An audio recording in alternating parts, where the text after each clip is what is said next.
Hello, welcome to day 2 of trying to become a famous author. Today I wanted to just talk about a few things I've been reading or have recently read. I think it's just going to be helpful to use it as an opportunity to log down what my thoughts were, and then if I ever need to come back and take a look at it, revise it, or I don't know, maybe just talking about another author might be helpful to get my head into that space. So this is a book that I've most recently read. It's Holly by Stephen King.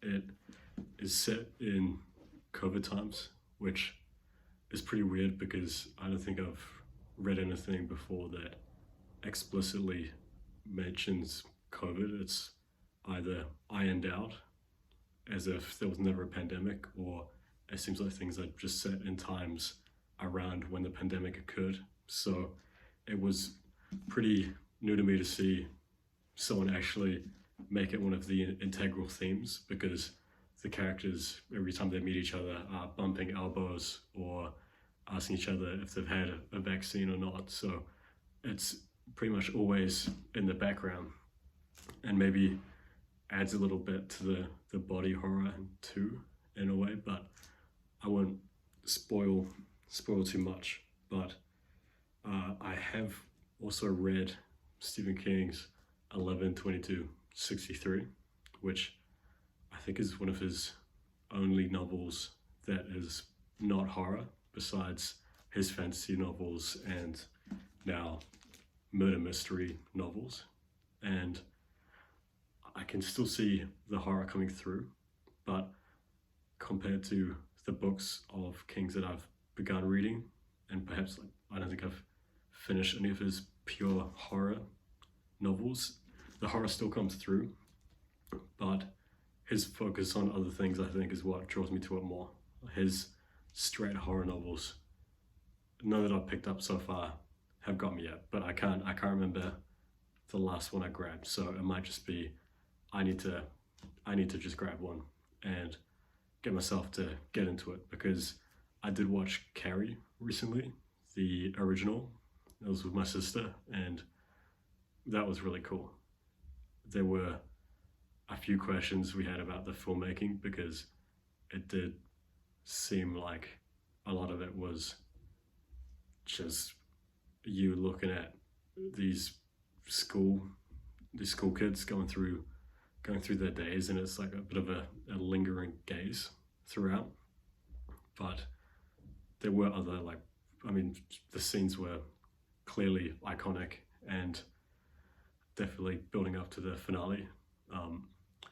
But I think it all links together, because similarly with Holly, there's the sense of, like Holly and Carrie, the sense of beginning to want the worst for the antagonists. I think King does a good job of really making you get behind the downfall of the antagonists, even when that downfall is really gruesome or definitely worse than the offense that they committed. Not to say that's the case in Holly. I think the ending was very well suited, but definitely in Carrie, there's the argument that nothing those school kids did when bullying Carrie was worthy of what eventually happens. But as an audience member, I can't help but sort of want to back Carrie and want her to get revenge on not the people that have looked out for her, but the people that have pretty much gone out of their way to make her life miserable. And then bringing in 11/22/63, this is a novel that I guess is sort of historical but also speculative, because it's about a person who discovers this, I think it's in the back of a restaurant, this time travel machine, and they decide to use it in order to try to prevent JFK's assassination. And so they go back, and I think one of the catches is that they have to stay in the past. And so it's a conscious decision for them to be like, I'm going to go back into the past to save JFK, so I think that would be good for America, but it also means I'm going to live out the rest of my days in that time period. But the protagonist tries to make a life back in 1963, only to find sort of time fights against him. There's vehicles that sort of seem to veer towards him. It seems like his life is always on a bit of a thread. And it also seems as though the changes he makes, such as finding a romantic partner, they become sort of undone.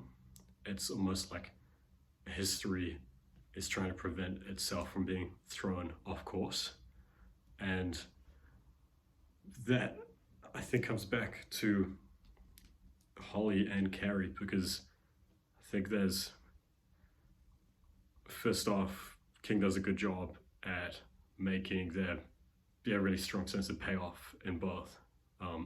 That's slightly unrelated, but I feel like it will eventually wrap back, because like I was saying before, you really do want to see the antagonist fail, but also, I guess, the sense of finality and the feeling of not really being able to control an outcome, I guess. I think it all links together.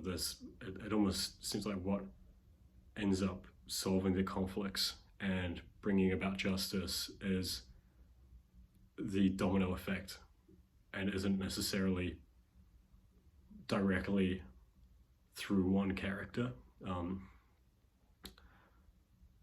But maybe in a better way to put it, there isn't always sort of agency in solving these problems.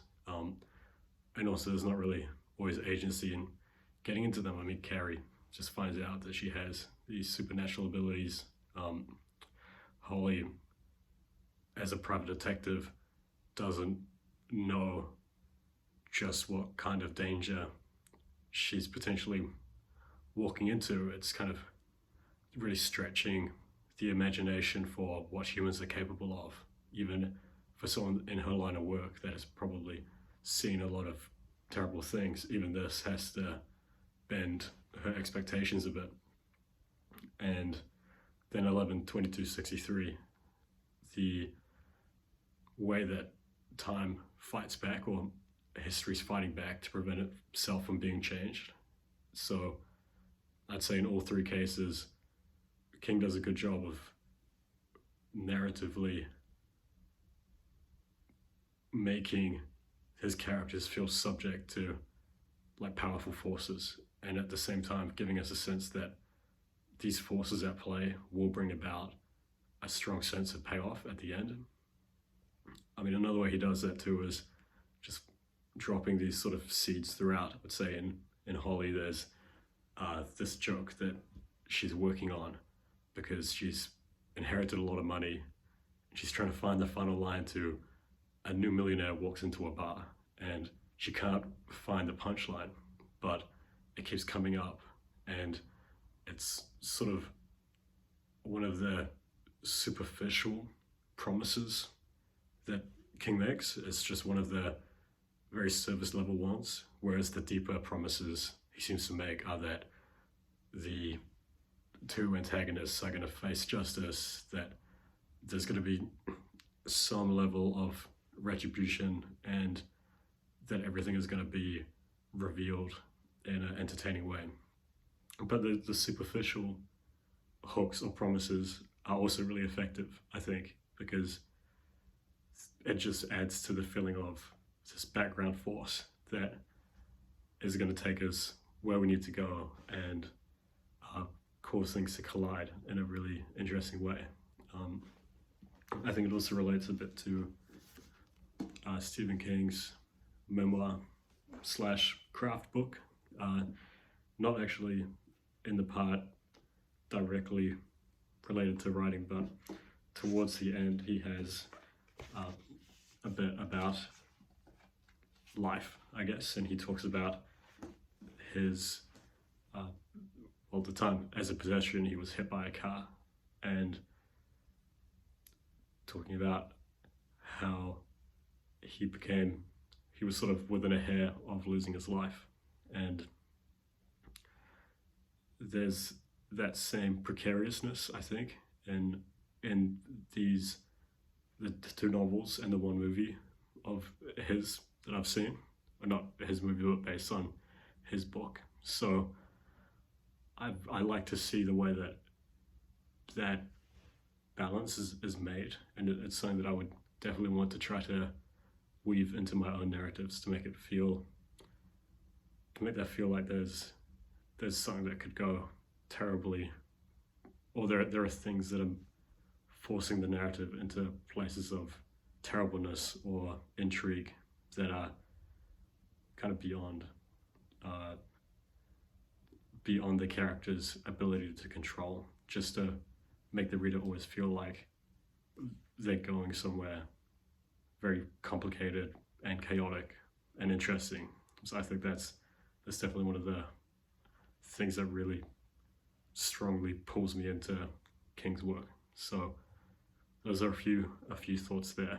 I didn't get all the way to talking about how I think this is related to wanting to produce something or get out what you want to write before time, history, or these invisible forces force you to drop the pen or do something else. But I guess that pretty much lays it out. I feel similarly that right now there are forces, as there was that change your situation or shift things in a way that maybe a year from now will make it tougher for me to be in a situation where I can write as much. So it, to me, just adds to the fact that I have to get into this writing now.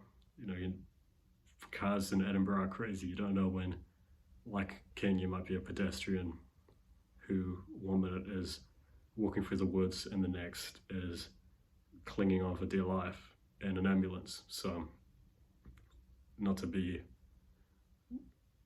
morbid, but I think it just underlines the importance of going for it now and having some courage. So that is the weird thread I tried to connect between these 3 or 4 things, and we'll see if that actually is helpful to me or anyone watching. But yeah, I will be back tomorrow.